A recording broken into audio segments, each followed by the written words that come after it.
Well, our big focus, Prime Minister Narendra Modi is in the United Kingdom. He kicked off the first leg of his two-nation tour as India and the UK prepare to sign a free trade agreement today. During this visit, Mr. Modi and UK Prime Minister Sir Keir Starmer are expected to review ties, with the sides discussing tech, investment, climate, defence, trade, as well as migration. The Prime Minister, as we've been covering, is also scheduled to meet Britain's monarch, King Charles III. But Mr. Modi's visit is fleeting, less than 24 hours long, but he has a packed agenda. Radhika Iyer is in London and she breaks down his plan of action. Listen in. 24th of July is going to be a very busy day for Indian Prime Minister Mr. Modi, but it will be a day that he's going to be very proud of. Same for Sir Keir Starmer, who is his UK counterpart and Prime Minister of this country. The two Prime Ministers are going to be sitting across a table for over 2 hours, not just share a cup of tea, but speak of a variety of agenda items, including extremism, including economic offenders. But the star of that agenda is going to be a free trade agreement, which painstakingly, after more than 3.5 years, is now about to be sealed, that very deal. This is a historic day, a historic moment, one which is touted as a landmark deal.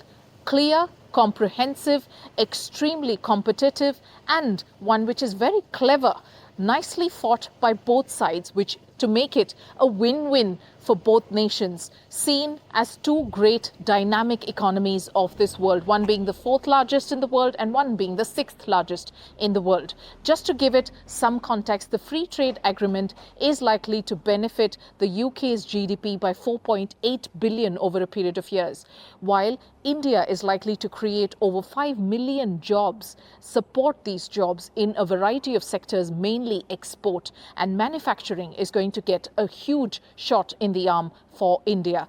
99% of India's exports to the United Kingdom, ranging from gems to textiles to processed food, leather goods, several other goods, are likely to see zero tariffs. Similarly, the UK is likely to see 90% of its exports to India, particularly automobiles such as cars, Scottish whisky, which India happens to be the largest consumer of in the world, along with several other goods which Britain sends over to India, will see a 90% cut in tariffs. After this particular signing of the deal that is expected to take place by noon or a little after noon on the 24th of July, Prime Minister Modi will also be meeting during a courtesy meeting with the King Charles III, considering India continues to hold the status of being a Commonwealth. Radhika Iyer from London, NDTV. The other big headline we're tracking on the world 24/7. Well, India and China reviewed the current situation along the India-China border in what the Ministry of External Affairs described as an atmosphere of peace and tranquility. The meeting was part of ongoing efforts to manage border issues between the two countries, and the two delegations agreed to maintain regular communication on boundary-related matters through established diplomatic as well as military channels. They also discussed further steps to strengthen effective border management and maintain calm along the line of actual control. In fact, in the recent past, India and China have taken several steps to mend their strained relations, which had sharply deteriorated after the deadly clash between their armed forces in June 2020. By the way, India will resume issuing tourist visas to Chinese citizens from today. This is what its embassy in Beijing has said, the first time in 5 years. And in 2020, if you remember, India had suspended all tourist visas in a bid to contain the spread of COVID-19. But now in a statement, the Embassy of India in China has said that Chinese citizens can apply for a tourist visa to India after completing an online application, scheduling an appointment and personally submitting their passport, as well as other required documents to the Indian visa application centers in either Beijing, Shanghai and Guangzhou in South China's province. Now, this comes almost a month after the resumption of the Kailash Mansarovar Yatra on the 30th of June. My colleague Mohammad Ghazali has been tracking all the action. He joins us with a quick update at the moment. Ghazali, take us through the latest as far as India and China are concerned. See, yesterday two major developments happened. One, that India has resumed issuing visa to Chinese nationals. A notification was issued by the Indian embassy back there in Beijing.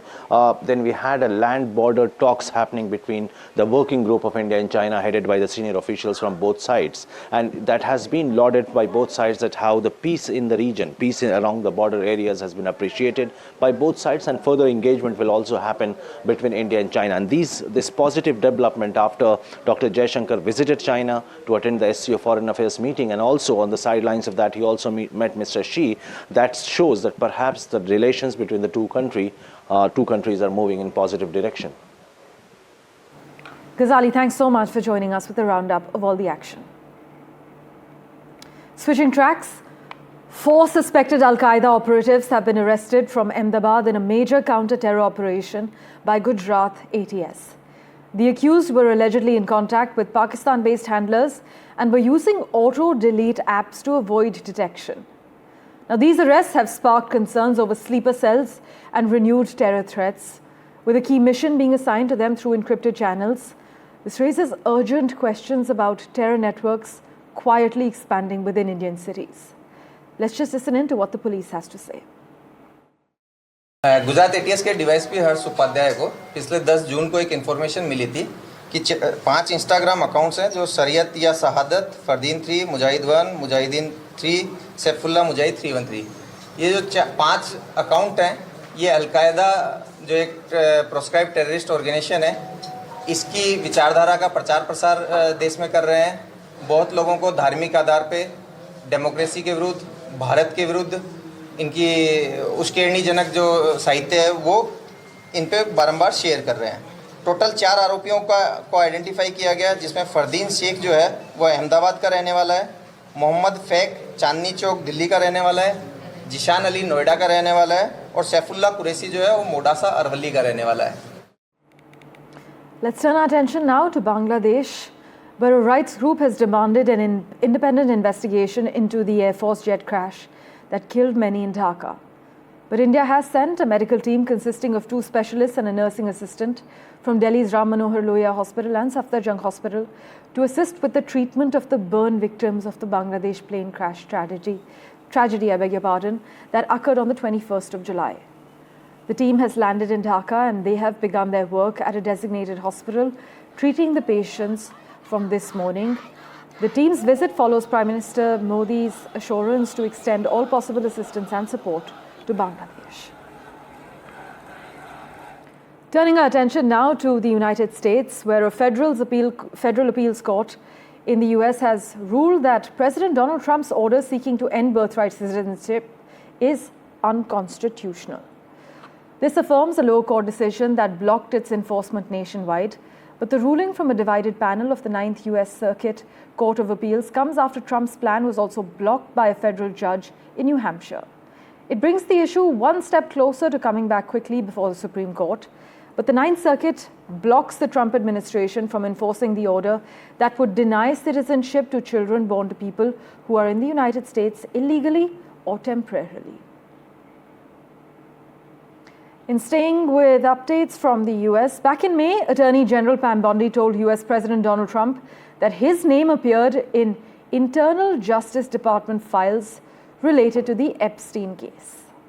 The meeting took place at the White House and included Deputy Attorney General Todd Blanche, and it wasn't a casual aside, according to 2 senior officials who were present, reports state.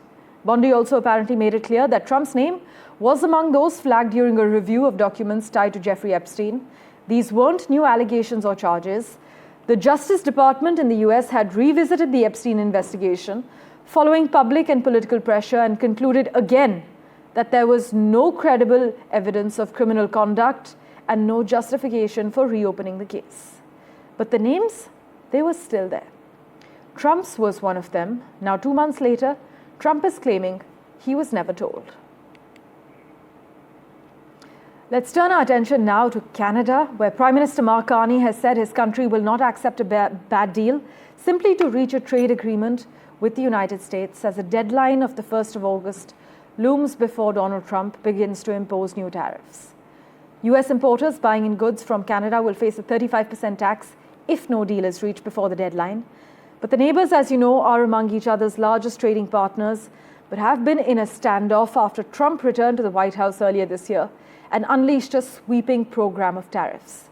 Don't forget, Canada actually sells about 3/4 of its goods to the United States. In addition to metals and lumber, Canada exports large quantities of oil, cars and car parts, other machinery, pharmaceuticals and food.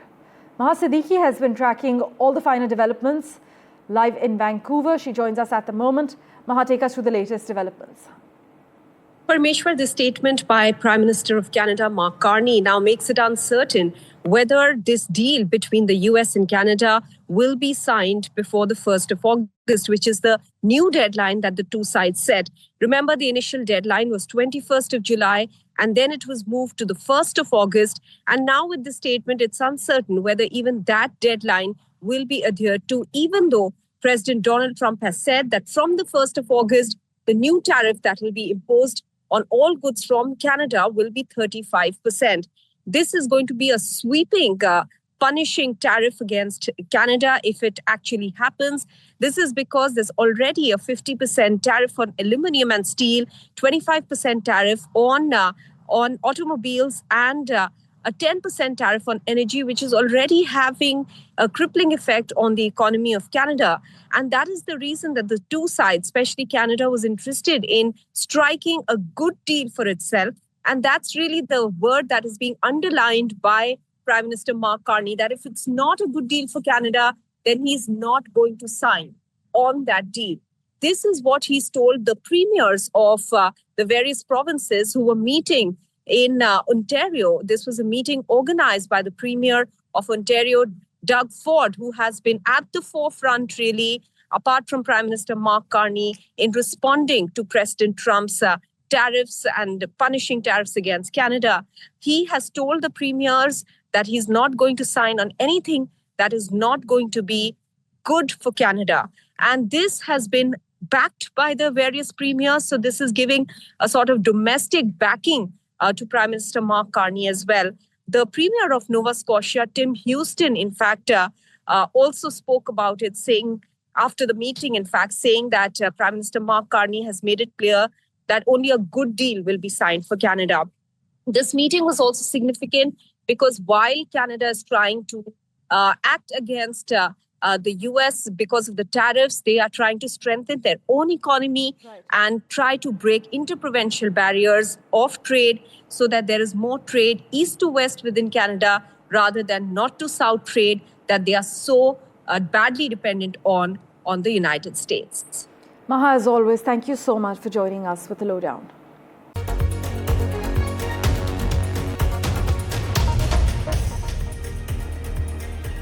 Iran has agreed to allow a technical team from the UN nuclear watchdog to visit in the coming weeks to discuss relations between the International Atomic Energy Agency and Tehran. This is what Iran's Deputy Foreign Minister has said.